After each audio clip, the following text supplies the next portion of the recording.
Previously in part 1, we explored how Eren, starting off with the Warhammer Titan, drastically changed the story of Attack on Titan. First, Rod recognized the Warhammer as the same Titan that killed Frida, so during Eren's trial, he used his influence to secure an outcome where the military police could monitor Eren while he was within the walls. Second, Eren defeated Annie during the 57th expedition and uncovered her identity. We then left off with the royal government moving to capture both Eren and Historia, Zeke beginning his assault on Walrose, and Annie going into hiding to avoid capture. Now, we begin part 2. One day after the expedition, the royal government announces a series of drastic measures. Erwin and all the squad captains are to stand trial at Walrose. The military police will assume full control of Eren, and the Survey Corps will suspend all expeditions indefinitely. Meanwhile, Kenny prepares the interior police to capture Historia. The government's plan is to disband the Survey Corps during Erwin's trial and integrate its members into the garrison. Kenny would then abduct Historia during the chaos. However, if Erwin refuses the summons or fails to hand Eren over, Kenny is authorized to attack the scouts and forcibly capture both Historia and Eren. A few hours after the royal government's announcement, Erwin convenes a secret meeting with the same scouts who participated in the Stohaz operation in Season 1. At this point, only Eren knows that Annie is the female Titan, but he's still in denial. Meanwhile, everyone else only suspects Annie is the female Titan, but they're prepared to act on their suspicion. As the group discusses plans to ambush Annie in Walsina, Eren finally admits he saw Annie exiting the female Titan. Levi immediately asks whether Annie knows that Eren saw her, and when Eren responds yes, Levi snaps. Since Annie knows her cover is blown, she'd go into hiding, which makes capturing her before the royal government acts impossible. Erwin asks the group if Annie was close to anyone, but everyone agrees she mostly kept to herself. Then Armin recalls Reiner helping Annie during the 57th expedition and tells the group that he might be her ally within the walls. The conversation then shifts to the government's plan to take custody of Eren and how the scouts can buy time to capture Annie before it's too late.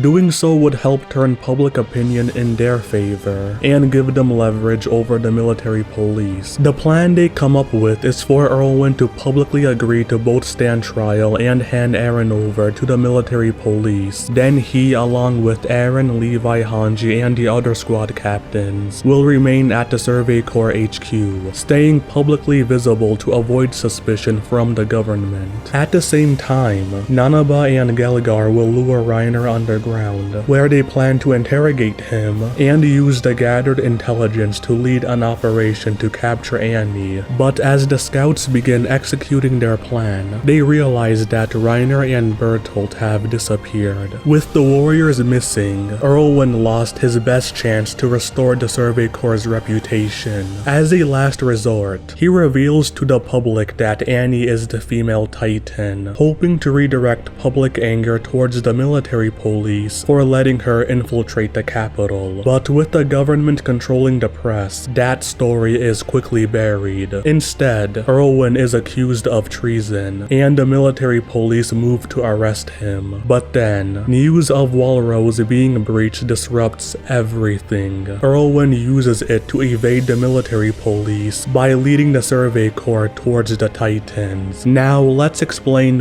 why Reiner and Bertolt went missing. Before Erwin's meeting with the scouts, Annie met with them and revealed that Eren had seen her face, meaning their covers were blown. She proposed they go all in on capturing Eren and then retreat to Marley. Reiner and Bertolt agreed, so the trio went into hiding, waiting for the right moment to attack Eren. With the entire Survey Corps already positioned in Walrose, their response to Zeke's assault is far more effective. Erwin quickly organizes teams to handle civilian evacuations, eliminate Titans, and scan Walrose for the breach. Because Erwin suspects Annie might have more allies among the scouts, Ymir, Historia, Sasha, and Connie are kept unarmed. Also, Although Erwin emphasizes that the operation is also for publicity, the people of Walrose must understand what branch of the military is actually protecting them from Titans. News of Titans inside Walrose reaches Annie, Bertolt, and Reiner. They assume the Survey Corps are battling them, meaning it's their best chance to capture Eren. So Annie carries Reiner and Bertolt as they head towards the breach. Near Ragako village, the scouts attack the Beast Titan after spotting him from a distance. This battle only takes place due to the number of scouts searching the area for the breach. Zeke begins throwing rocks and commands his Titans to charge the scouts from atop Walrose. Erwin orders the scouts to spread out while Eren transforms into the Warhammer Titan. When Zeke sees the transformation, he initially assumes it's one of the warriors, so he pauses his attacks. Eren immediately materializes a crossbow and fires a massive bolt into Zeke's shoulder. This attack spooks Zeke and makes him realize he's not safe atop the wall, so he commands all of his Titans to attack Eren. In response, Eren uses the Warhammer's power to materialize a sword and slices through them. Levi is not injured in this storyline, so he assists in decimating the Titan horde. The majority of scouts continue advancing towards Zeke. Zeke watches the battle unfold and wonders if he miscalculated. He initially engaged the scouts on a whim to test their abilities, but his real objective was to locate the other warriors. Had he known the Warhammer Titan would be his opponent, he wouldn't have taken this fight. But since Peak is not with him, all he can do is see it through until the end. And it's here that Zeke's fortunes turn. As the scouts race towards him, Annie arrives on the battlefield with Reiner and Bertolt. The two immediately transform into their Titans and launch an attack. The shockwaves from Bertolt's transformation knocks most of the scouts off their horses, and Zeke takes advantage by bombarding them with rocks. Amidst the chaos, Reiner charges at Eren, and Eren meets him head on. He starts by using his sword to keep Reiner at a distance. Reiner dodges each strike, and eventually finds an opening to tackle Eren to the ground, and unleashes a flurry of punches with his hardened fists. Eren counters by impaling Reiner with multiple crystal stakes. With Reiner immobilized, Eren finishes the fight by decapitating the armored Titan. Eren wins this fight so easily because his earlier battle against the female Titan taught him to be more methodical with the Warhammer's power. At the same time, Erwin sends Levi to deal with Annie. In this timeline, Annie has never fought Levi, so she assumes he's just another scout, and chooses to stand her ground. A costly mistake. Levi tears through her Titan just as he did in the original story.